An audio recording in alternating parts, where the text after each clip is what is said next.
Good morning, boys and girls. Good morning, Penny. I mean, good morning, boys and, girls. Yeah, thank you. All right, we're off to a little rocky start, right?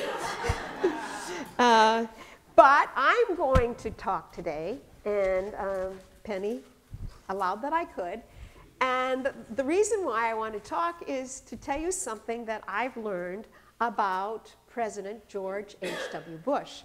I did a lot of reading about him that I had not seen before because I wasn't going after anything at all political. What I wanted to learn about was his spirituality and his faith and the way that he practices religion. So I, in my reading, stumbled on a very interesting letter that his mother wrote. And you've probably seen, have you ever seen the outside of the emergency pavilion at Southern Maine Health? Have you ever seen it? It says, yes? Numerous times. Dorothy. It says in great big letters, Dorothy Walker Bush. Well, that is the senior President Bush's mother. And so she was writing about her mother.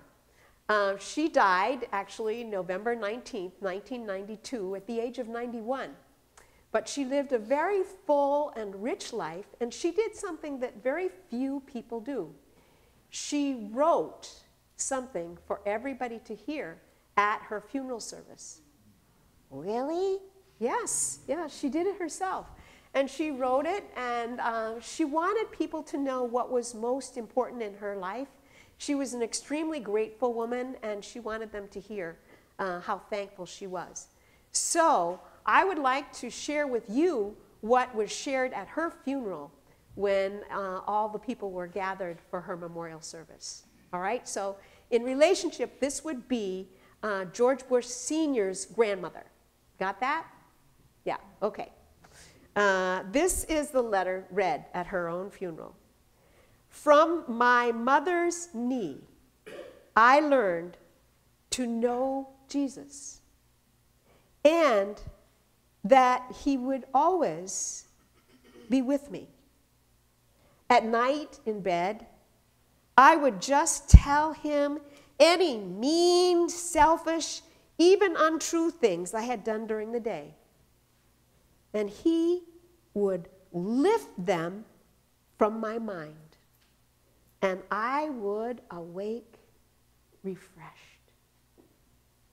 And later, along the way, if there were a steep incline, that means later along the way, if there were trouble spots and something was really hard, he would take my hand and help me up the hill.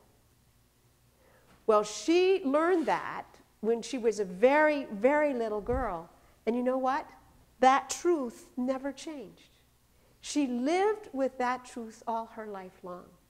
And she shared it with her children, so much so that every day the children had Bible study, every day the children prayed together, because this was the most important truth that her mother taught her.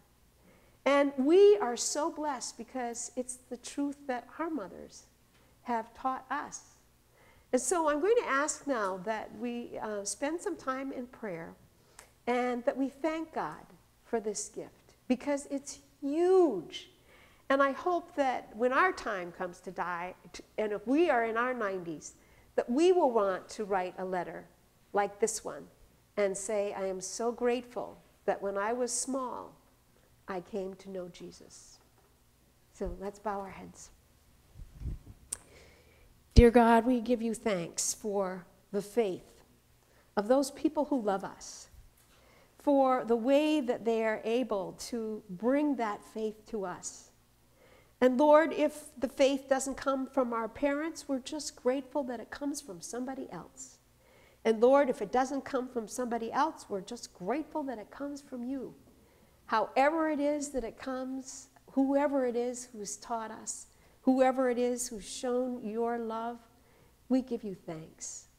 And so I pray, especially on this day, that we remember what a rich rich treasure we have in Jesus. Amen.